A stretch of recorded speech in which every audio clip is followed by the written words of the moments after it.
Hello everyone and welcome back to the channel the twin bros. My name is Atisha Chandel और आज की इस video में हम लोग क्लास 11 पॉलिटिकल थ्योरी की जो बुक है उसका चैप्टर नंबर 4 डिस्कस करने वाले हैं, जिसका नाम है सोशल जस्टिस। ठीक है, चैप्टर बिगिन होने से पहले एक सर्टेन गाइडलाइन समझा देती हूँ। बेसिकली यहाँ पे हम लोग चैप्टर्स पढ़ते कैसे हैं, हम यहाँ पे जो आपकी बुक है उसका एक पीडीएफ निकाल लेती हूँ मैं। ठीक है, और उस पीडीएफ में मैं सर्टेन पॉइंट्स हाईलाइट कर लेती हूँ। अभी हाईलाइटेड पोर्शन क्या है, ये हाईलाइटेड पोर्शन आपके एग्जाम पर्सपेक्टिव से इंपॉर्टेंट है। ठीक है, तो यहाँ पे जितने जितने इंपॉर्टेंट पॉइंट्स है आपके पूरे चैप्टर में मैंने उनको यहाँ पे हाईलाइट कर दिया है। तो आप चाहें तो आप भी इसको अपने एनसीईआरटी में हाईलाइट कर सकते हैं, जिससे आपका जब एग्जाम पास में आ रहा हो तो आप एक बार इसको गो थ्रू कर ले। राइट, तो जब एक बार इसको गो थ्रू कर लेंगे तो आपको जो इंपॉर्टेंट पॉइंट्स है आपके दिमाग में वो फिट हो जाएंगे। इसी के साथ साथ मैंने यहाँ पे सर्टेन क्वेश्चंस दे रखे, जैसे आपको यहाँ पे क्वेश्चन दिख रहा होगा, what do you mean by social justice. ठीक है, तो ये जो क्वेश्चंस है अगेन ये आपके एग्जाम के लिए बहुत इंपॉर्टेंट क्वेश्चंस है। अगर आप इस क्वेश्चंस को कर लेंगे तो आपको पहले तो खुद समझ में आ जाएगा, आप खुद असेस कर पाओगे कि आपको कितना ज्यादा चैप्टर समझ में आया है। इसके साथ साथ ये जो क्वेश्चंस है यूजुअली एग्जाम्स में आते हैं। ठीक है, मेरे टाइम पे भी ये आए थे, बाकी लोग जो होते हैं उनके भी एग्जाम्स में ये आते हैं, या तो डायरेक्टली आ जाते हैं या तो थोड़ा ट्विस्ट एंड टर्न्स के साथ आते हैं। हाँ, इसके अलावा आपको ये ध्यान रखना है कि ये जो आपकी बुक है, ठीक है, क्लास 11 पॉलिटिकल थ्योरी एंड जो आपकी इंडियन कॉन्स्टिट्यूशन वाली भी है, यहाँ पे एनसीईआरटी क्वेश्चन सबसे ज्यादा इंपॉर्टेंट होते हैं। तो इन क्वेश्चंस को भी एक बार सॉल्व कर लेना। ठीक है, इसके अलावा अगेन आपको इसका पीडीएफ मिल जाएगा, इस क्वेश्चंस को सॉल्व कर लेना and let us get started off with this. सबसे पहला टॉपिक जो हम डिस्कस करेंगे यहाँ पे है व्हाट इज जस्टिस। ठीक है, चैप्टर का नाम ही सोशल जस्टिस है, तो जस्टिस का आइडियल क्या है, ठीक है, वहीं से हम लोग बिगिन करते हैं। अब जस्टिस की अगर मैं बात करूं तो आपने जस्टिस ये जो टर्म है ये बहुत बार सुना होगा। ठीक है, आपने या तो नारे जब लगा रहे होते हैं कि वी वांट जस्टिस तब सुना होगा, या तो आप लोगों में से बहुत सारे लोग डीसी की मूवीज देखते होंगे तो आपको पता होगा कि जस्टिस लीग करके उनका है डीसी में। राइट, तो ये जो जस्टिस है इसका मतलब क्या है। तो जस्टिस बेसिक शब्दों में अगर मैं बताऊं तो मतलब कि जो इंसान जो अच्छा का काम कर रहा है तो उसको अच्छा ही ट्रीट होना चाहिए, अगर जो इंसान गलत काम कर रहे हैं तो उसको गलत ही ट्रीट होना चाहिए। ठीक है, ये एक हम लोगों का कॉमन अंडरस्टैंडिंग वाला पर्सपेक्टिव है।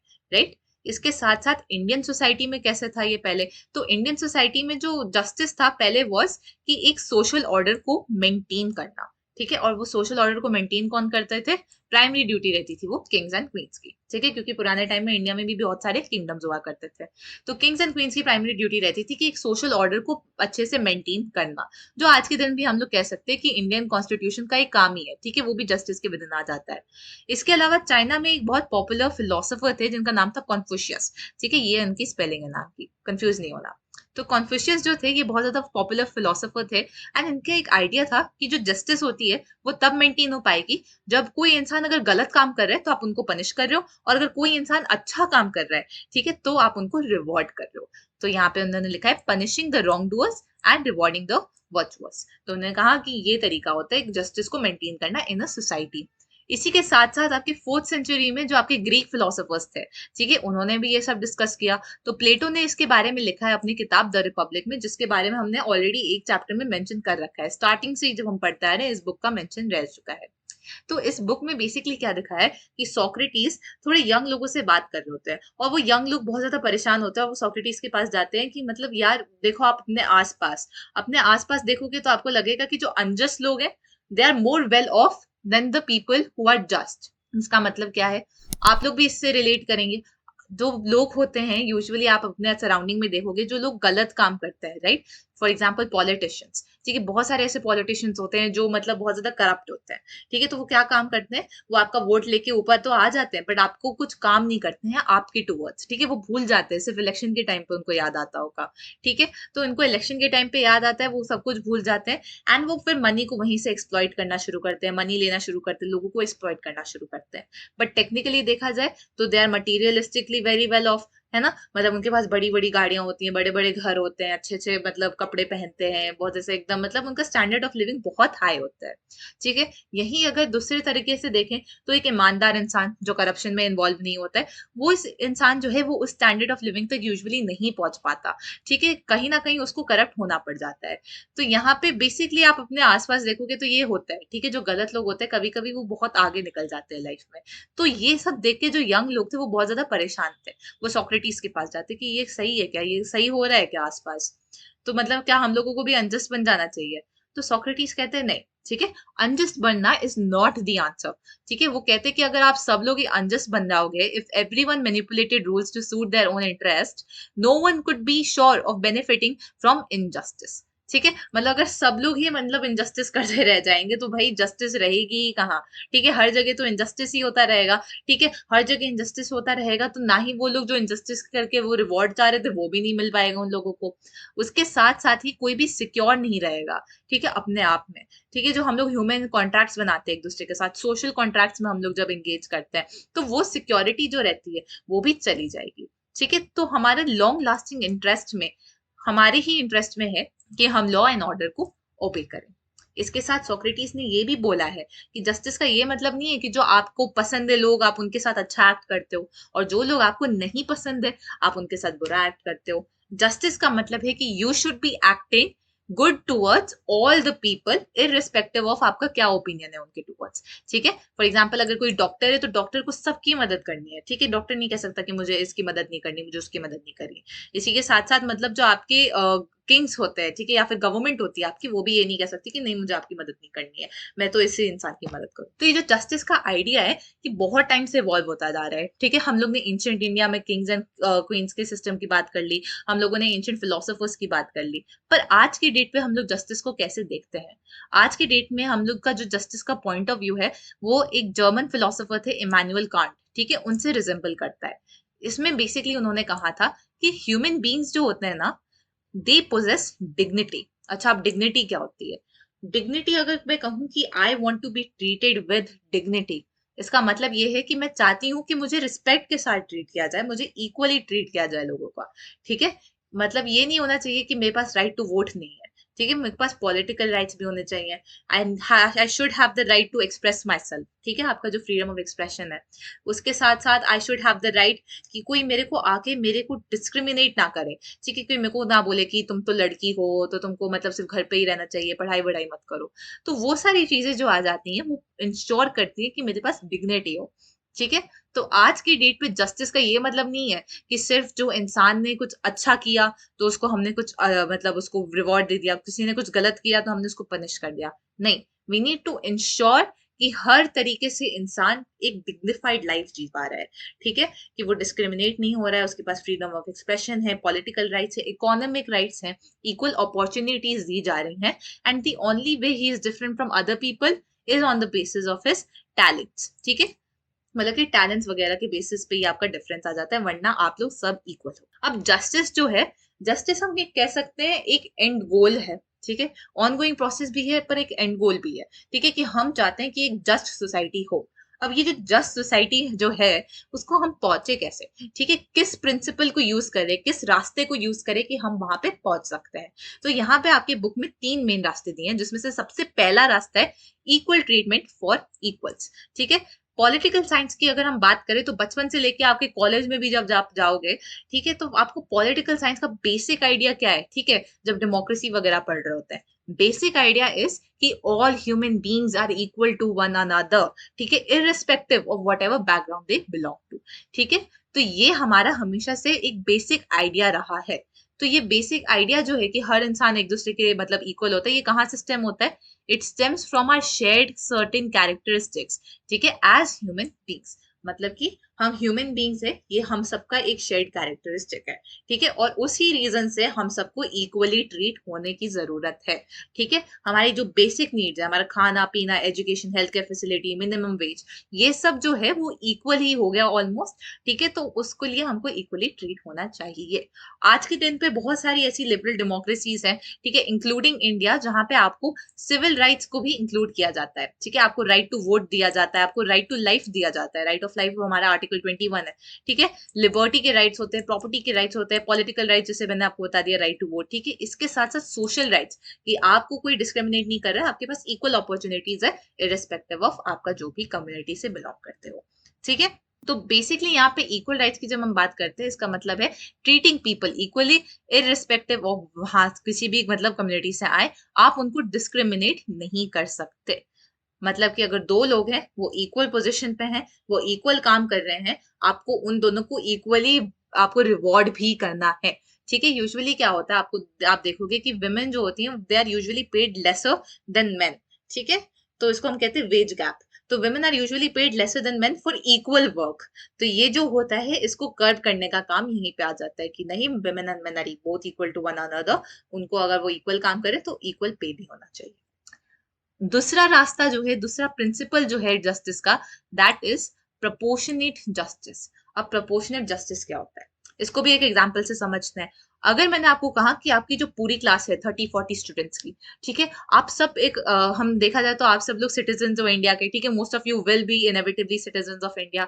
ठीक है, आप लोग सब सिटीजन हो इंडिया के, आप सब लोग ह्यूमन बींग्स हो। हम लोग एक इंटरनेशनल फोरम में रहते हैं जहाँ पे डेमोक्रेसी को मतलब आइडियल माना जाता है। ठीक है, हम लोग एक डेमोक्रेटिक कंट्री के विद इन रहते हैं। तो इसका मतलब क्या होगा कि हम सब एक दूसरे के इक्वल है। ठीक है, all of us are equal to one another. इसका क्या मतलब ये है कि आप लोग अगर एग्जाम दे के आ रहे हो, ठीक है, तो एग्जाम में भी मैं इक्वल मार्क्स दे दूं सब लोगों को। ठीक है, एग्जाम में भी आपके टीचर आप सब लोगों को इक्वल मार्क्स दे रहे हैं। ठीक है, कि आप लोग नहीं, आप लोग तो सब लोग इक्वल हो, ऐसे नहीं चलता है, राइट। इवन दो आप सब लोग इक्वल हो, ठीक है, टीचर शुड नॉट डिस्क्रिमिनेट। वो टीचर के पास नहीं है कि नहीं मैं लड़कों को नहीं पढ़ाऊंगी सिर्फ लड़कियों को पढ़ाऊंगी। ठीक है, तो वो सब डिस्क्रिमिनेशन नहीं। बट मार्क्स जब डिस्ट्रीब्यूट हो रहे हैं वहां पे, ठीक है, तब वो किस बेसिस पे होते हैं, वो बेसिस पे होते हैं आपकी क्वालिटी ऑफ एफर्ट। ठीक है, एंड आपने कितनी मेहनत की है। ठीक है, मेहनत आपने कितनी की है एंड आपका वर्क का क्वालिटी कितना रहा है, ये दोनों फैक्टर्स को मिला के ही टीचर आपको मार्क्स दे सकती है। इन दोनों फैक्टर्स को मिला के ही एक डेमोक्रेटिक सेटिंग में आपको रिवॉर्ड दिया जा सकता है।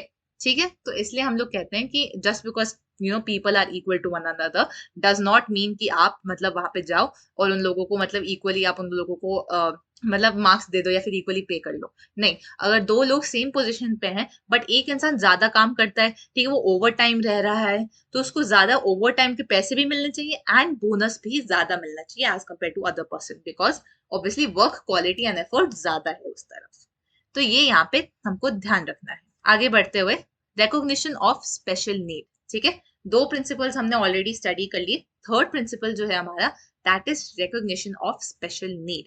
अब ये जो थर्ड प्रिंसिपल है, ये क्या लेता है, it takes into account special need of people while distributing rewards और ड्यूटीज।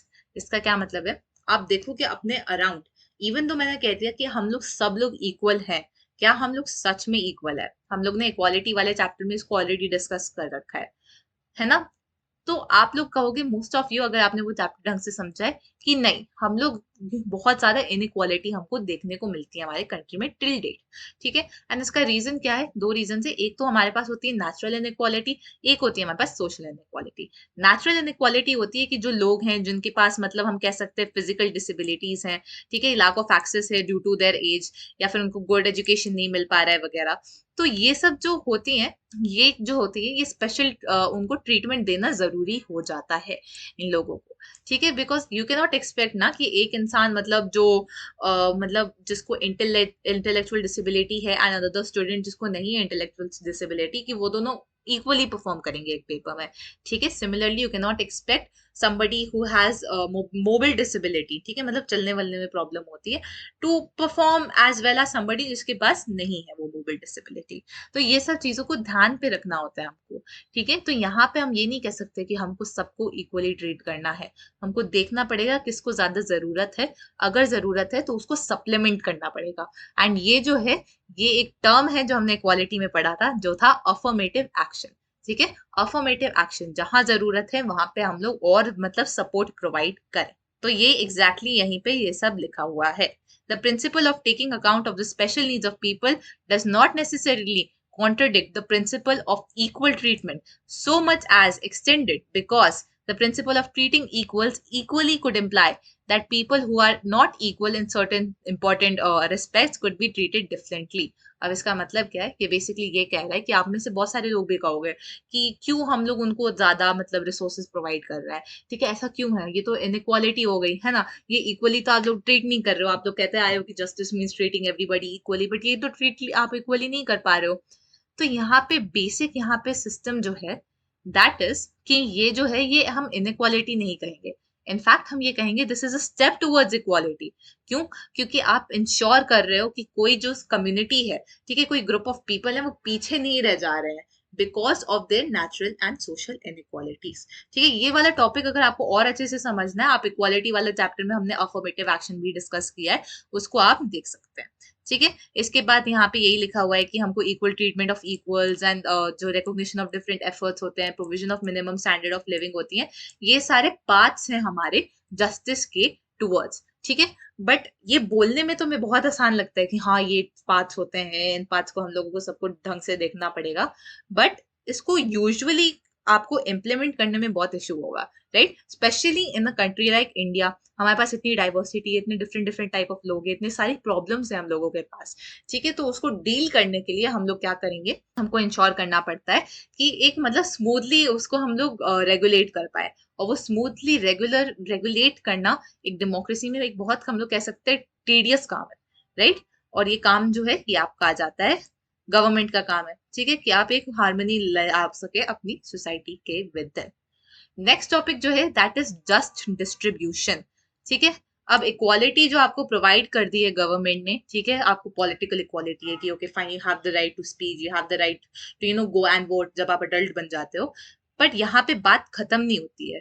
ठीक है, आपको प्रोवाइड करना पड़ेगा equal opportunities and equal goods and services as well. ठीक है, तो यहाँ पे एग्जैक्टली यही लिखा है, social justice also concerns the just distribution of goods and services whether it's between nations or different groups and individuals in the society। इसका मतलब क्या हो गया कि आप देखो कि बहुत सारे लोग होंगे जहां पे उनको इक्वल अपॉर्चुनिटीज नहीं मिल पाती है। ठीक है, तो वो इक्वल अपॉर्चुनिटीज नहीं मिलती है, तो फॉर एग्जाम्पल अगर दो ग्रुप ऑफ पीपल है, ठीक है, ए एंड बी, और ए वाला जो ग्रुप है उसको ज्यादा अपॉर्चुनिटीज मिल रही है, उसके लोग जो है वो ज्यादा ग्रो करते पाएंगे, पर जो बी वाला ग्रुप है उनको अपॉर्चुनिटीज नहीं मिल रही, तो एक गैप क्रिएट हो रहा है, राइट? इन लोगों को पीछे रह जा रहे हैं ये लोग। तो यहीं पे हमको देखना है कि अपॉर्चुनिटीज हम लोग इक्वली डिवाइड कर पाए। ऐसा कोई कम्युनिटी नहीं होना चाहिए जहाँ पे आपको अपॉर्चुनिटीज मिल नहीं रहे, जिसके वजह से वो ऊपर उभर के नहीं आ पा रहे हैं। इसके साथ जस्ट डिस्ट्रीब्यूशन ऑफ गुड्स का क्या मतलब होता है? जस्ट डिस्ट्रीब्यूशन ऑफ गुड्स का ये मतलब होता है कि फॉर एग्जाम्पल आपका राशन, ठीक है, in a country like India जहां पे हम डेमोक्रेसी फॉलो करते हैं, it becomes very important for us to understand कि जो आपका बेसिक नीड्स होती हैं गवर्नमेंट को वो फुलफिल करना पड़ेगा। ठीक है, कि कोई इंसान पॉवर्टी में है but they are an Indian citizen, तो गवर्नमेंट को उनको राशन देना पड़ता है। ठीक है, उनको पानी का फैसिलिटीज देनी पड़ती है, आपको एजुकेशन फैसिलिटीज देनी पड़ती है। ठीक है, एजुकेशन फैसिलिटी भी हम कह सकते हैं एक तरीके से अपॉर्चुनिटी के विद इन ही आ जाएगी। ठीक है, क्यों अपॉर्चुनिटी के विद इन आ जाएगी? क्योंकि जब इंसान पढ़ेगा तो उसके पास चांसेस होगा कि वो आगे जाके फ्यूचर में उसको इम्प्लीमेंट करे, ठीक है, डिग्री हासिल कर पाए एंड उसकी एक नौकरी लग जाए, तो वो भी एक अपॉर्चुनिटी में आ जाएगा। हेल्थ केयर जो होता है आपका, मिनिमम वेजेस जो आता है आपका, वो सब इसके जस्ट डिस्ट्रीब्यूशन के विद इन आ जाएंगे।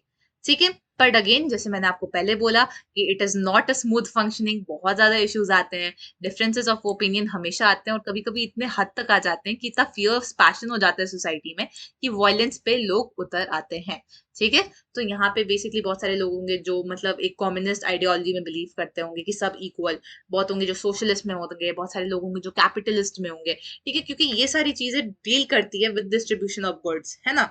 तो यहाँ पे बहुत ज्यादा आप देखोगे वॉयलेंस क्रिएट हो जाता है। आप न्यूज़पेपर्स में ही देखोगे तो बहुत ज्यादा वॉयलेंस क्रिएट हो जाता है, पॉलिटिशियंस एक दूसरे से बहुत ज्यादा जोर जोर से लड़ रहे होते हैं इन सब चीजों के ऊपर। ठीक है, तो it is our responsibility as political students, ठीक है, it is our responsibility as students of political theory कि हम बहुत कामली इन सब चीजों को एग्जामिन करें, इश्यूज को। ये नहीं है कि एकदम फटाफट हम लोगों ने देखा कि अच्छा हाँ ये सब हो रहा है तो एकदम लड़ने बैठ गए, नहीं, हर पर्सपेक्टिव को सोचना, ठीक है, और अच्छे से अंडरस्टैंड करना and then moving towards it is what is our responsibility. But again ये बोलने में तो बहुत आसान है, बट करे कैसे, है ना? क्या हम लोग एक मेथड यूज कर सकते हैं जिससे हम एक जस्ट सोसाइटी क्रिएट कर सके? तो हमारे पास एक यहाँ पे अगेन पॉलिटिकल फिलोसोफर आ जाते हैं जिनका नाम है जॉन रॉल्स। अच्छा, पॉलिटिकल फिलोसोफर अभी तक आप लोग अगर मतलब पॉलिटिकल फिलोसफी पढ़ ही रहे हैं तो आपको समझ में आ गया होगा यहाँ पे कि पॉलिटिकल फिलोसोफर वो इंसान है जो फिलोसफी थ्योरीज ला रहा है, ठीक है, in with respect to political atmosphere of the country और द वर्ल्ड इन जनरल। ठीक है, तो फिलोसफी यूजुअली क्या होती है कि क्वेश्चंस अबाउट आवरसेल्व्स, ठीक है, कि जिंदगी क्यों है, ठीक है, कि हम लोग जिंदा क्यों हैं, what is the meaning of life, वो सब चीजों पे फोकस करता है। पॉलिटिकल फिलोसफी फोकस करती है पॉलिटिकल चीजों के ऊपर, ठीक है, कि सोसाइटी को ऑपरेट कैसे करना चाहिए, गवर्नमेंट को ऑपरेट कैसे करना चाहिए, ये सारे क्वेश्चन जो है वो पॉलिटिकल फिलोसफी में आ जाते हैं। तो अब जॉन रॉल्स जो थे, उन्होंने कहा कि एक तरीका है जहां से हम लोग कह सकते हैं कि मतलब हम जस्टिस को ला सकते हैं सोसाइटी में। और ये तरीका क्या था? Very simple. जॉन रॉल्स ने बेसिकली कहा कि अगर मैं आप लोगों से भी पूछूं कि आप एक सोसाइटी, आपको मैंने बोल दिया कि आप एक सोसाइटी क्रिएट करो, एक दुनिया क्रिएट करो, ठीक है, कैसी दुनिया क्रिएट करोगे? यूजुअली क्या होता है, आप लोगों का इंस्टिंक्टिव रिस्पॉन्स होगा कि हम चाहते हैं कि एक वर्ल्ड जहां पे सब कुछ इक्वालिटी है, सब इक्वल है। बट इनसाइड जो होता है लोगों का, एंड मोस्टली लोग यही होते हैं जो चाहते हैं कि वो बेटर ऑफ हो than most people in the society, ठीक है। तो बहुत बेटर ऑफ मतलब कि ज्यादा थोड़े पैसे हो, ज्यादा एजुकेशन फैसिलिटीज हो, इसलिए तो हम सब पढ़ाई कर रहे हैं, है ना, कि हम जो अपने पेरेंट्स हैं उनसे थोड़े बेटर फैसिलिटीज पे आ जाएं, राइट, थोड़ा बेटर हम परफॉर्म कर सके, जिससे, एंड ये बहुत इंपॉर्टेंट भी है क्योंकि एजुकेशन, हेल्थ केयर वगैरह ये मतलब फ्री नहीं है, ठीक है, quality education, quality health care महंगा है, ठीक है, उसके लिए काम करना पड़ता है। तो इसलिए हम लोग क्या करते हैं, हम प्रेफर करते हैं कि एक प्रिविलेज्ड पोजीशन पे हो सोसाइटी में, ठीक है। It does not make you a monster, it makes you a human being to think कि आपको थोड़े रिसोर्सेज आपके पास हो, ठीक है, जिससे आप काम कर सके। तो ये क्या हो गया, ये आपका एक पर्सनल बायस है, ठीक है। तो आपको लगता है कि आप एक पर्सनल बायस के साथ एक जस्ट सोसाइटी क्रिएट कर पाएंगे? नहीं क्रिएट कर पाएंगे, राइट। आप हमेशा सोचेंगे कि एक ऐसी सोसाइटी क्रिएट हो जहां पे आपका भला ही हो, ठीक है। तो एग्जैक्टली इसी चीज को जॉन रॉल्स जो है यहाँ पे आपके, इन्होंने कोट किया है, उन्होंने जिसके बारे में बात की है। उन्होंने कहा कि आप एक इमेजिन कीजिए कि आप एक सोसाइटी क्रिएट कर रहे हैं आप, ठीक है, बट आपको पता नहीं है कि उस सोसाइटी के विद इन आपकी पोजीशन क्या है। इसका क्या मतलब हो गया, आपको नहीं पता कि आप एक बहुत रिच इंसान में आओगे, या फिर आप मिडिल क्लास वाले लोगों में आओगे, या फिर आप बहुत पुअर लोगों में आओगे। अब आप डिसाइड करो कि डिस्ट्रीब्यूट कैसे होंगे रिसोर्सेस, अब आप डिसाइड करो कि मतलब काम कैसे करेगी एक कंट्री। अब इसके पीछे रीजन क्या है? अगर मैंने आपको पहले बोल दिया होता कि अच्छा आप एक सोसाइटी क्रिएट करो जहां पे आप एक बहुत पुअर पर्सन हो, या फिर एक आप सोसाइटी क्रिएट करो जहां पे आप एकदम मतलब अंबानी लेवल रिच पर्सन हो, तो अब इन दोनों सिचुएशंस में क्या हो जाता है, आपके बायसेस आ जाएंगे, ठीक है। अगर मैंने कहा कि आप बहुत पुअर पर्सन हो, तो आप चाहोगे कुछ ऐसा हो कि जो आपकी सिचुएशन बेटर कर पाए, ठीक है। ये जो रिच लोग हैं इनको टैक्स ज्यादा पे करना चाहिए, इन लोगों को जो इनके रिसोर्सेज उनको शेयर करना चाहिए, इतने सारे रिसोर्सेज खुद के पास नहीं रखने चाहिए। यहीं अगर कोई रिच इंसान होता, वो कहता कि नहीं, ये जो पुअर लोग हैं मतलब they are poor because of themselves, है ना, ये मतलब ऐसा मेंटालिटी यूजुअली होती है जो अमीर लोग होते हैं, कि ये मतलब उनको रिसोर्सेज नहीं देने चाहिए, मेरे को क्यों टैक्स दे रहे हो, मैं तो इनफैक्ट इकोनॉमी को बढ़ा रहा हूँ, ठीक है, ये वाला पर्सपेक्टिव हो जाता है। तो इससे क्या होता है, बायस क्रिएट हो जाता है, सोसाइटी जस्ट नहीं आ पाती है। तभी उन्होंने कहा कि ऐसा सोचो कि आपको सोसाइटी क्रिएट करनी है और आपको पता ही नहीं है कि आप किस पोजीशन पे हो, ठीक है। अगर मैंने आपको कह दिया कि आपको पता नहीं है आप किसी पोजीशन पे हो, मतलब आपके पास इक्वल चांसेस हैं ऑफ बीइंग पुअर एंड आपके पास इक्वल चांसेस है ऑफ बीइंग रिच। अब आप एक जस्ट सोसाइटी क्रिएट करो, ठीक है। तो इस सिचुएशन में आप अपना दोनों का सोचोगे कि अगर मैं रिच होंगी तो क्या होगा, पुअर होंगी तो क्या होगा, और ऐसे ऐसे करके आप मतलब एक थोड़ा जस्ट डिसीजन ले पाओगे, ठीक है, आप किसी बायस में दब नहीं जाओगे। तो इसको, ये जो ऐसी थिंकिंग है, इसको डिस्क्राइब किया है रॉल्फ ने एज वेल ऑफ इग्नोरेंस, ठीक है। ये बहुत इंपॉर्टेंट है, आपको क्वेश्चन में आ सकता है, अगर आपको पूछा वेल ऑफ इग्नोरेंस क्या है, तो जो मैंने आपको डेफिनेशन दी ऊपर, वही आप यहाँ पे लिख देना। तो यहाँ पे उन्होंने बेसिकली एग्जैक्टली वही कहा कि each person will would decide in the way they generally do, that is in terms of their own interest. But अगर उन्होंने मतलब बोल दिया कि आपको पता ही नहीं है फ्यूचर में क्या है, तो एक अनसर्टेनिटी क्रिएट हो जाएगी, और इंसान जो है वो सिर्फ रैशनैलिटी पे ही डिपेंड करेगा, ठीक है, वो सिर्फ रैशनली ही सोचेगा। एंड ऑब्वियसली बात है कि हम लोग मतलब ये डिफिकल्ट हो जाएगा, ठीक है, ये तो मतलब ऐसा as a story it seems very nice, but अगर आपको असली में मैंने ऐसे बोल दिया कि अपना पॉलिटिकल स्ट्रक्चर खड़ा करो और आपको आइडिया ही नहीं है कि आप कहाँ पे स्टैंड करते हो, तो this becomes a very difficult task, ठीक है। बट इतना ही डिफिकल्ट होता है for most people to be self-sacrificing in nature and to share their good fortune with strangers. इसका क्या मतलब है कि जितना डिफिकल्ट होता है इंसान के लिए कि ऐसा वेल ऑफ इग्नोरेंस में कहीं पे भी मतलब क्रिएट कर देना सोसाइटी, उतना ही डिफिकल्ट होता है एक इंसान के लिए अपनी वेल्थ को शेयर करना, ठीक है। आप कितने लोगों को जानते होगे जो चैरिटी करता है, आप कितने लोगों को जानते होगे जो डोनेट करता है, ठीक है। तो ये एग्जैक्टली वही रीजन है कि आज के दिन पे सेल्फ सैक्रिफाइस को हीरोइज्म बना दिया हम लोगों ने, कि आपको दिखता है कि कोई इंसान डोनेट कर रहा है तो अरे वाह कितनी बड़ी बात है।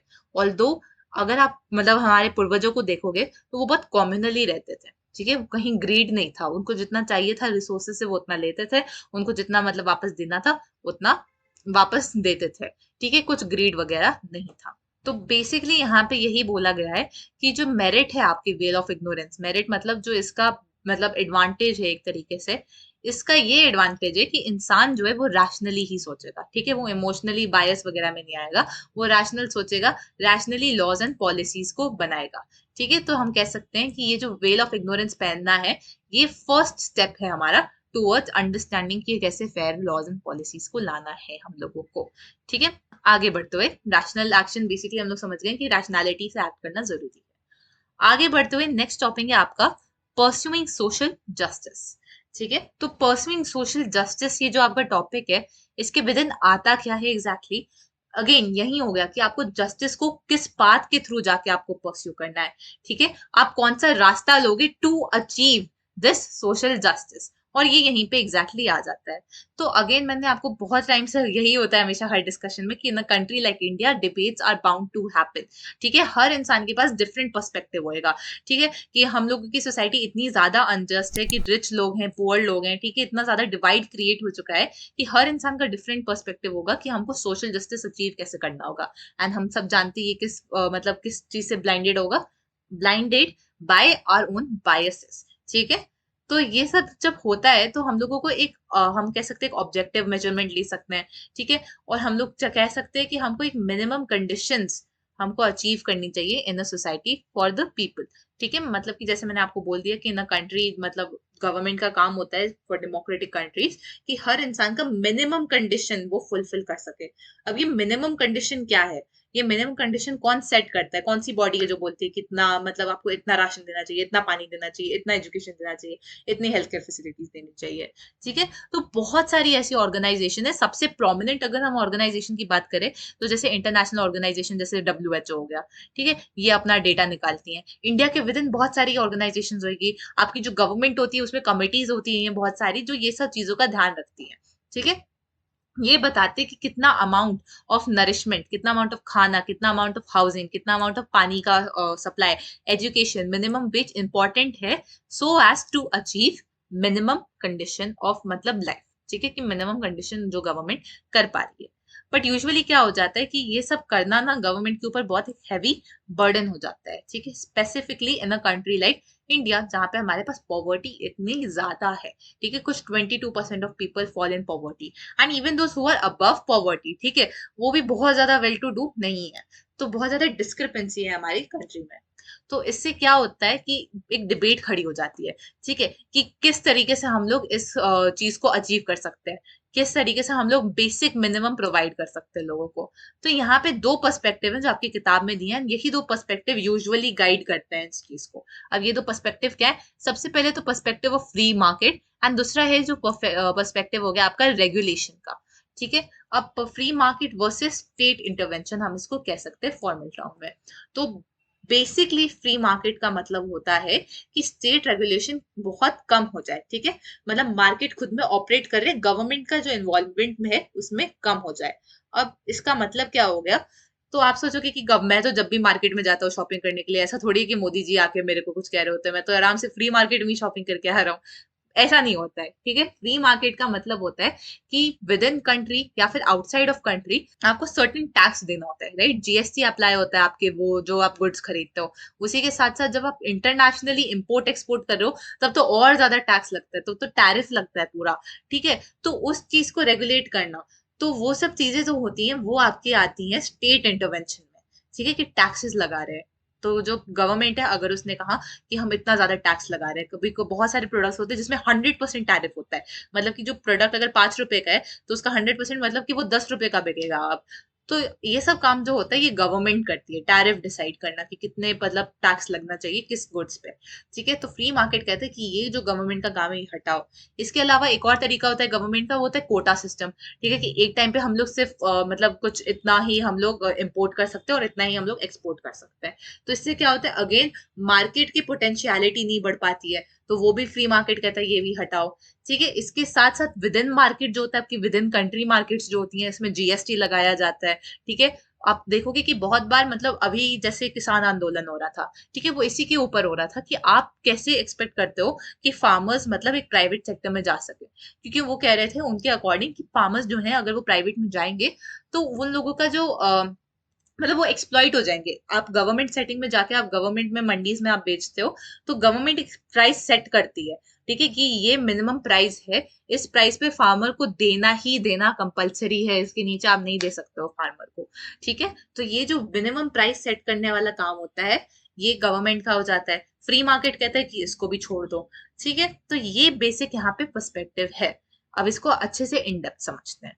सपोर्टर्स ऑफ फ्री मार्केट कहते हैं कि इंडिविजुअल जो है उसको फ्री होना चाहिए, कि वो खुद की प्रॉपर्टी बेच रहा है, खुद कॉन्ट्रैक्ट्स कर रहा है, ठीक है, खुद डिसाइड कर रहा है कि मुझे इस इंसान का खरीदना है, मुझे इस इंसान का नहीं खरीदना है, ठीक है। वो बिलीव करते हैं कि जो आपकी स्टेट है उसको इंटरफेयर नहीं करना चाहिए एक इंसान के काम में। पर इसका ये मतलब नहीं है वो कहते कि कुछ भी स्टेट का इंटरवेंशन नहीं होना चाहिए। They do believe in state का intervention, but only in terms of मतलब कि रेगुलेशन। वो चाहते हैं कि मतलब कोई कोअर्जन ना आ जाए, ठीक है, कि लोग मतलब टूट ना पड़े एक दूसरे के ऊपर, पीटने ना लग जाए एक दूसरे के ऊपर, या फिर मतलब अनफेयर मीन्स प्रैक्टिस ना कर पाए, ठीक है। अगर देखा जाता है कि मार्केट में कोई अनफेयर मीन्स प्रैक्टिस कर रहा है तो इस इंसान को पनिशमेंट मिल सके, ठीक है, वो सारी चीजें जो हो जाती हैं, और बाकी सारे बहुत टाइप के ऑब्स्टिकल्स आ जाते हैं, वो सब काम जो होता है वो आपका हो जाता है गवर्नमेंट का। बाकी जो है गवर्नमेंट को नहीं डिसाइड करना चाहिए कितना टैरिफ देना है, कितने टैक्सेस देने, कितना कोटा सिस्टम लगेगा, ठीक है। ये पर्सपेक्टिव है फ्री मार्केट का।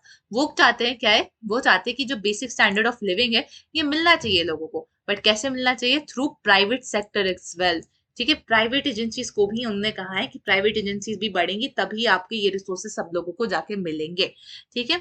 उन्होंने ये भी मतलब कहा है कि जो डिस्ट्रीब्यूशन होता है आपको चॉइसेस देता है, दिस इज ट्रू, ठीक है। आप खुद देख लो, आपको अगर मन करा कि अब यार बहुत ज्यादा गर्मी हो गई है, मेरे को आइसक्रीम खाने का मन है, कितनी सारी आइसक्रीम की ब्रांड आपके पास है, ठीक है। आइसक्रीम के ब्रांड के विद इन ही इतने सारे और फ्लेवर्स आ जाते हैं आपके पास। तो ये सब क्यों हो रहा है, ये हो रहा है बिकॉज फ्री मार्केट है, ठीक है। पहले के टाइम पे क्या होता था, गवर्नमेंट डिसाइड करती थी कि आप कितना प्रोडक्ट बेच सकते हो, कितने उसके वे बेच सकते हो। अब के टाइम पे वो मार्केट है, ठीक है, बिजनेसेस है, बिजनेसेस को लग रहा है अच्छा प्रॉफिट हो रहा है, एक और नया फ्लेवर ले आते हैं, अच्छा ये हो रहा है तो एक और नया प्रोडक्ट लॉन्च कर देता है। तो उन लोगों को उसका नहीं है, तो ये यहाँ पे आपका वो आ जाता है। बट क्या इसका मतलब ये है कि सबको ही अच्छा क्वालिटी मिल रहा है? This is not necessarily true, ठीक है। तो this is one disadvantage of free market. Usually क्या होता है कि फ्री मार्केट के विद इन हम लोगों को लगता है कि अरे वाह कितने सारे हमारे पास। चलो आइसक्रीम का एग्जांपल तो बहुत कॉमन वैसा हो गया, कोई राशन की बात करते हैं, ठीक है, कि आटा की बात करते हैं, आटा चावल, ठीक है, आटा चावल चीनी ये सब इंपॉर्टेंट होते हैं हर फैमिली में। तो अब ये सारी चीजें जो है वो इंसान को मिल रही है, ठीक है, बट क्या उस इंसान को उस अच्छे क्वालिटी की मिल पा रही है, ठीक है, वो क्वालिटी जो उसकी बॉडी डिजर्व करती है, ठीक है। एक होता है कि इंसान को आपने उतना क्वालिटी का आटा पकड़ा दिया, बट उसका क्वालिटी कैसा है, ठीक है, क्वांटिटी पे तो नहीं डिपेंड करता, उसका क्वालिटी भी होना चाहिए। तो वो सब चीजों को भी यहाँ पे देखना पड़ेगा। उसी के साथ साथ यही चीज प्राइवेट स्कूल वगैरह में भी है, ठीक है। आप रूरल एरिया में अगर आप हॉस्पिटल ला रहे हो तो क्या वो हॉस्पिटल अच्छा हॉस्पिटल है, इसका ये मतलब नहीं है कि हॉस्पिटल कर दिया खत्म काम, नहीं, अच्छे डॉक्टर्स लाना, अच्छा मेडिसिन लाना भी एक रिस्पॉन्सिबिलिटी है। तो this is one disadvantage of free market. इसके अलावा फ्री मार्केट ये भी कहता है कि जो क्वालिटी ऑफ सर्विसेज है वो बेटर हो चुकी है देन द गवर्नमेंट इंस्टीट्यूशन। मतलब कि जो फ्री मार्केट में जो मतलब, एंड ये आप नोटिस करोगे बहुत सारे लोग होते हैं जो अफोर्ड कर सकते हैं अगर प्राइवेट एजुकेशन, वो चाहते हैं कि उनके बच्चे एक प्राइवेट स्कूल में पढ़े, बट ऑन द कॉन्ट्ररी, और ये पैराडॉक्स है बहुत, प्राइवेट स्कूल में पढ़े बट प्राइवेट उसमें मतलब प्राइवेट कॉलेज नहीं पब्लिक कॉलेज में जाए, ठीक है। तो ये एक तरीके से कॉन्ट्ररी स्टेटमेंट हो गया। उसी के साथ साथ अगर कभी कोई इंसान मतलब बहुत ज्यादा बीमार होता है, ठीक है, फर्स्ट इंस्टिंक्ट होता है स्पेशली इन अर्बन एरिया कि एक प्राइवेट हॉस्पिटल में ले जाए as compare to a government hospital, ठीक है। अगेन दिस इज बिकॉज मन लोगों को लगता है कि रिसोर्सेज वगैरह नहीं मिल पा रहे हैं। तो अगेन यहाँ पे जो लास्ट आर्ग्यूमेंट होता है आपका, जो फ्री मार्केट वाले रखते हैं, वो कहते हैं कि एक exhibit a tendency to work in favour of the already privileged, ठीक है। तो ये argument is against the free market, ठीक है। फर्स्ट आर्ग्यूमेंट मैंने दे दिया कि सब लोगों को नहीं मिल पाता, एंड सेकंड आर्ग्यूमेंट इज कि ये जो फ्री मार्केट है ये सिर्फ उनको बेनिफिट करता है जो ऑलरेडी बहुत बेनिफिटेड है। कौन? जो बिजनेसेस चला रहे हैं, ठीक है, जो बिजनेसेस चला रहे हैं वो ऑलरेडी बहुत ज्यादा अर्न कर रहे हैं, वो उन लोगों को ज्यादा सपोर्ट मिलता है एज कम्पेयर टू अस, ठीक है, जो आम जनता है। तो लास्ट में बस यही लिखा है इसमें कि जो डेमोक्रेटिक सोसाइटी होती है, हमें बहुत सारे डिसएग्रीमेंट्स होंगे कि हमको कैसे डिस्ट्रीब्यूट करना है हमारे रिसोर्सेज को, कैसे हम लोगों को जस्टिस लाना है। एंड दीज ये डिबेट्स होती हैं ये इनएविटेबल है। बट इसका क्या मतलब ये अनहेल्दी है? नहीं, दीज आर वेरी हेल्दी। इससे डिसाइड होता है कि आप मतलब कैसे अपनी सोसाइटी को चलाना चाह रहे हैं। ठीक है, पॉलिटिक्स जो है is about the negotiation of such disagreements through debate. मतलब डिबेट हो, डिस्कशन हो, मोर इन्फॉर्म्ड सिटीजन्स बन सके। तो ये यहाँ पे होता है। और इसको एंड किया यहाँ पे एक कोट बाय J.S. मिल ने, जिसमें लिखा है कि justice implies something which it is not only right to do and wrong not to do, but which some individual person can claim from us as his moral right. Basically J.S. मिल के opinion के according justice का ये मतलब हो गया, सिर्फ ये मतलब नहीं होता कि आपने जो अच्छा किया या फिर गलत किया, इसका ये भी मतलब होता है कि जो अगर इंसान बोले कि ये मेरा मॉरल राइट है, मॉरल रिस्पॉन्सिबिलिटी है, तो वो भी उसको प्रोवाइड करना is also a form of justice. ठीक है, यहाँ पे ये चैप्टर खत्म हो जाता है। आपको अगेन मैं फाइनली बोल देती हूँ, ये जो एनसीईआरटी क्वेश्चंस है, यानी जो मैंने क्वेश्चंस यहाँ पे भी आपको दे रखे थे, इन क्वेश्चंस को प्लीज सॉल्व कर लेना। ठीक है, इन क्वेश्चंस को आप सॉल्व करोगे, आपको एक क्लैरिटी मिल जाएगी कि आपको कितना समझ में आया, आप असेस कर पाओगे। ठीक है, इसके अलावा अगर कोई और डाउट आता है, आपको कोई टॉपिक नहीं समझ में आता है, तो आप वो उसको कमेंट सेक्शन में लिख सकते हो। Thank you so much for watching the video. अभी तक अगर आपने अभी तक वीडियो देखी है तो प्लीज लाइक एंड सब्सक्राइब भी कर लेना, इससे हमें समझ में आता है कि आपको वीडियो एक्चुअली समझ में आई है। ठीक है, thank you so much for watching everyone, bye bye and see you in the next video.